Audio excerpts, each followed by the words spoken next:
Oh yeah, we're good. What's going on, guys? Zujo here, coming at you guys with a brand new video.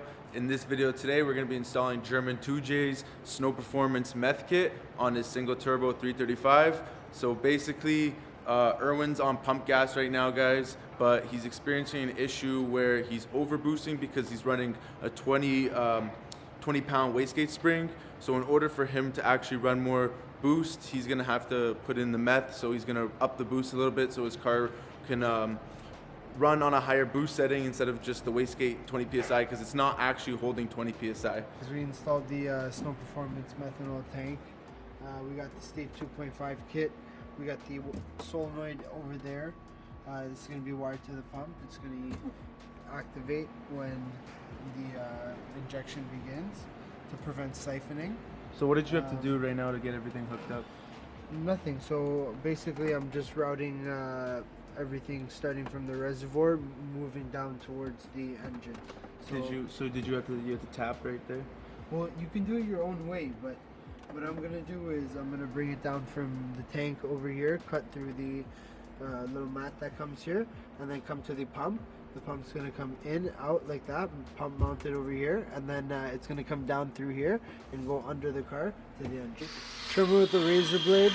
Try and have the air square, the edge squared, finger tight, and then a half turn pass. Guys, do not over tighten these fittings. They will leak. So what'd you say? You want to finger tighten it first, then a half turn? Yeah, finger tighten to the max, and then half turn with a wrench, and then put some sealant on beforehand as well. E600 sealant. No Teflon tape or any sort of stuff like that, because the meth will eat it right up.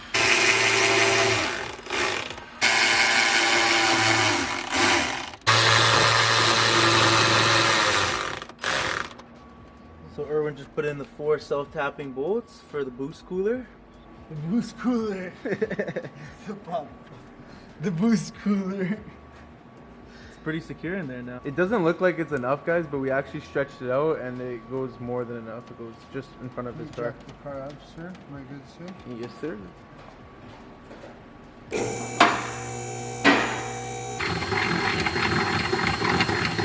See, we ran the line underneath the car now. Erwin actually got a silicone line that was perfect. It was the perfect length to go over the meth line that was supplied from Snow Performance. So we just ran that all the way down here, and then I was trying to get Erwin to explain it, but like he tucked it. Where did you tuck it over here? What I'm doing basically is I'm going over the subframe, and we're coming down, basically following the gas lines as much as we could, and then I'm using these hardware store clamps to use it with a tire tube to basically use it as a bush to not cut the line.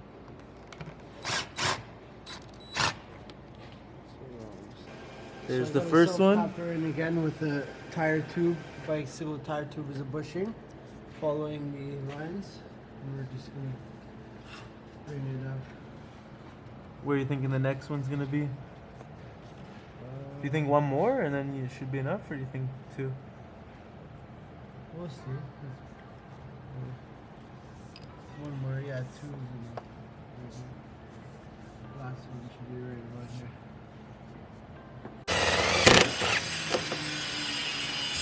Yo, why don't you tell Ali to keep it down over there? You tell her. Oh! Oh, grabba! Getting the charge pipe off so we can top it for 1/8 MPT for the nozzle. Maybe there, our nozzle is going to be there. So he got the charge pipe removed and he marked where he's going to put the nozzle. So everyone was saying this is the second hob switch. Yeah, second knob switch we got. One of them's for the pour injection, this one's for the meth, the boost cooler. But now... Boost cooler. There's a new thing on the market you guys might know, it's called Reflex. It basically controls all that stuff via CAN, and it might be an upgrade we're looking into, because it would delete all those controllers, right? It'd be all running off the same thing, so you could run your meth, your pour injection, everything off that one.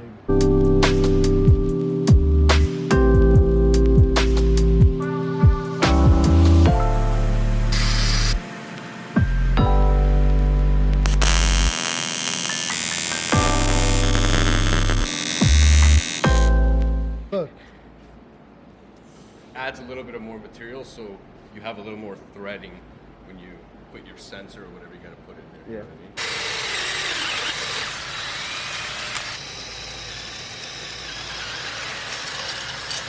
So guys, the way this works is if you have this Snow Performance kit, the filtered part goes inside the block and the nozzle is what sticks into the charge pipe. So you want it kind of flush, not really protruding too much, but should be flush with the inside. That way it gets an even distribution. For sure not too far in. You want So to is make this sure where it's the at meth's least gonna be flush or spraying more. from? But yeah, the meth's going to be spraying from From down that there. one? Oh. And if you guys' system doesn't have a check valve, you're gonna want a solenoid for sure. But we have a solenoid and a check valve as well. Sorry, half turn. So hand tight, then a half turn. Yeah, half. Okay, guys. So we got the check valve in. It has the direction of flow arrow in there, so don't mess that up. And then we also got our charge pipe bung. Currently, we got the VC controller in front of us. We got some spare wires. What we're gonna do is just extend these wires over here. Garbage. Everyone just finished up all the wiring and extensions he has to do.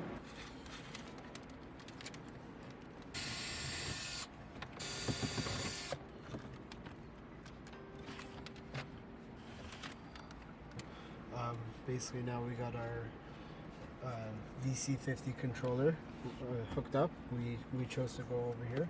So you tapped a hole into the Yeah, wheel? so I drilled the hole into this cover over here. Right now I'm doing the 3 wires that go from the firewall down to the hob switch.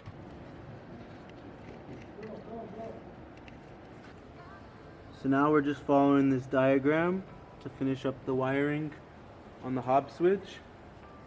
And Erwin actually had to get into contact with Snow Performance in order to get this diagram, because the diagram that was available online was for Snow Performance old kit, and they didn't have a hob switch. So we had to Erwin had to email them and get his hands on this diagram in order to get the hob switch all wired up properly.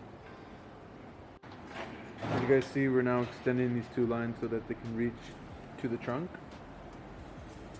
Erwin's just doing his last couple solders.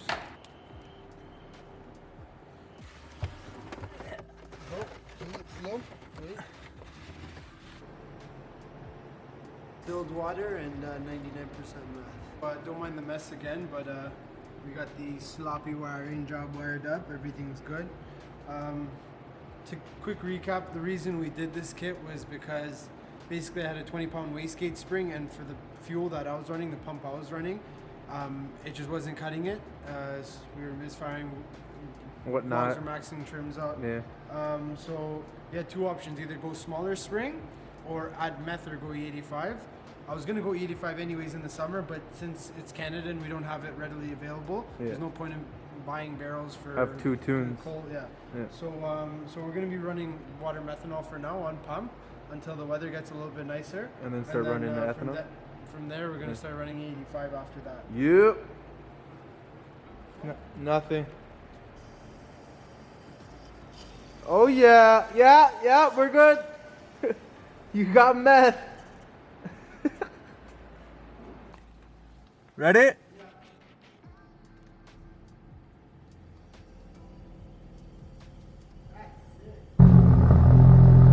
you can see, we put our. There's his meth switch. And then when I flick this, we still haven't put a bracket for the gauge in yet. And then turns on. It's so low key, guys. You can close it here. I like that little LED though, eh?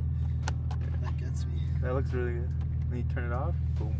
It's shining bright. We're happy with the results. Everything looks good. We can't wait to get the tune dialed in. She's still not pulling too good in the longer gears. Yeah. But after that, it should be good to go. So you're just gonna send some logs back Yeah, to the we're gonna tuner, send some logs back and trying to forth. dial it in the pump gas with meth. Yeah. All right. Hope you just enjoyed that video of us installing the methanol injection kit from Snow Performance on German 2J's fully built single turbo 335. If you guys enjoyed this video, please remember to like, comment, subscribe, turn the post notifications on if you haven't already. Lots more content's gonna be coming on his car. We're gonna get everything dialed in with the tuner, and then lots more content's gonna come when we're switching over to the ethanol too, because I know you guys, 1,000 horsepower, wait for us to dial in the pump gas on methanol, then we'll switch over to the E85 and start cranking up those numbers for you guys. So I hope you enjoyed.